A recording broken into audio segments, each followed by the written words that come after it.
তখন কি আমরা রাজাকার ছিলাম না? তাহলে একসাথে থাকলে তখন সঙ্গী হই। আর যখনই স্বার্থের হানি লাগে তখন আমরা জঙ্গি হয়ে যাই। আমরা ভীতু কেন হব? আমাদের আগে একবার নিষিদ্ধ হয়েছে আওয়ামী লীগ আমলে। হ্যাঁ, আমাদের বহু নিষিদ্ধ করা হয়েছে আমাদের। এখন তো আপনার শেখ হাসিনা লাস্ট করলো। আইয়ুব খান আমাদের নিষিদ্ধ করেছিল, কিন্তু কাজ হয়নি। কেমন? ন্যায় এবং সত্যের পথে থাকলে বাধা বিপত্তি আসবে, এগুলো উত্তরে চলে যেতে হবে।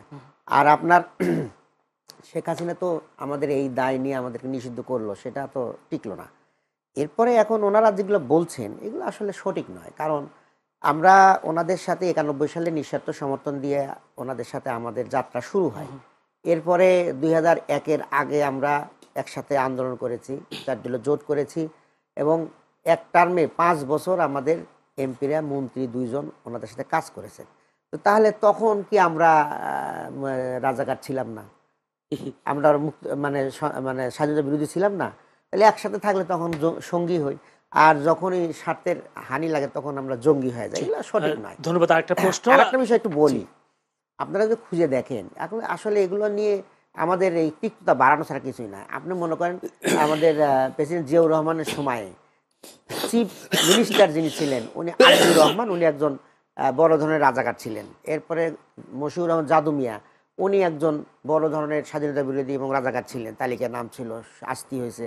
এরাদেরকে ওনারা মন্ত্রী বানিয়েছেন, অনেক বড় মন্ত্রী বানাইছেন। এরপরে আমাদের মির্জা ফখরুল সাহেবের আব্বা একজন রাজাকার ছিলেন, মির্জা রুহুল আমিন।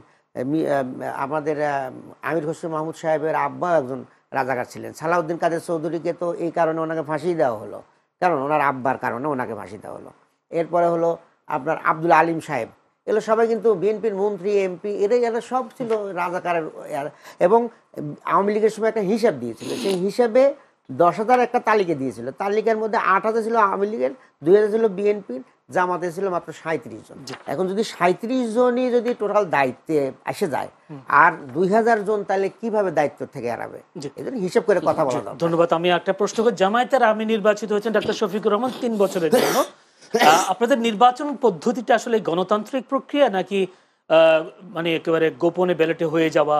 এই গণতান্ত্রিক যে আপনারা বলেন যে আপনারা গণতান্ত্রিক প্রক্রিয়া রাজনীতি করতে চান, এটি কি গণতান্ত্রিক প্রক্রিয়া হয়েছে নাকি আপনারা কাউকে মানে ডাক্তার শফিকুর রহমানকে ভোট দেওয়ার জন্য রোকনদেরকে আপনারা আগে থেকে নির্দেশ, যেহেতু আপনার ক্যাডার ভিত্তিক সংগঠন? না, আমাদের সংবিধান ওপেন আছে, বাজারে কিনতে পাওয়া যায়।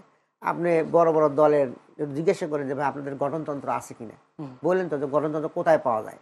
আমাদের গঠনতন্ত্র আমাদের মার্কেটে ওপেন আছে, যাই হোক ওয়েবসাইটে আছে। সেখানে আমি নির্বাচনের একটা ধারা দেওয়া আছে, তারা সেই ধারা অনুযায়ী ভোট দিবে। এবং আমরা একটা প্যানেলও করে দিই। 3 সদস্যের একটা প্যানেল আমাদের মজলিসে শুরা থেকে এটা আমরা নির্ধারণ করে দিই। মজলিসে শুরার সদস্যরা ভোট দিয়ে এই প্যানেলটা নির্মাণ করেন। এই প্যানেলের ভিতরে যে কোনো একজন অথবা যে কোনো কাউন্সিলর যারা ভোটার, তারা তাদের মতো করে কাউকেও দিতে পারে। তো সেই অনুযায়ী আমরা ওপেন দিয়ে দিই, আমাদের ব্যালট দিয়ে দিই, তারা ভোট দেয়। আমরা জেলা পর্যায়ে আমরা ভোটগুলো কালেকশন করি। জেলা প্রার্থী কি একজনই ছিলেন? আমাদের 3 জন ছিলেন। আমাদের শফিকুর রহমান সাহেব ছিলেন, অধ্যাপক মুজিবুর রহমান সাহেব ছিলেন, আর অধ্যাপক গোলাম পরোয়ার। এই 3 জনের আমরা প্যানেল দিয়েছিলাম এবং বলেছি যে শুধু এই 3 জনের মধ্যে সীমাবদ্ধ আপনারা থাকবেন না। আপনারা যদি মনে করেন যে এর চাইতে বেটার কোনো ব্যক্তি আমির হওয়ার দরকার, তাকেও দিতে পারেন। তো আলহামদুলিল্লাহ আমাদের শফিকুর রহমান সাহেব সর্বোচ্চ ভোট পেয়েছেন, পেয়ে উনি আবার নির্বাচিত হয়েছেন।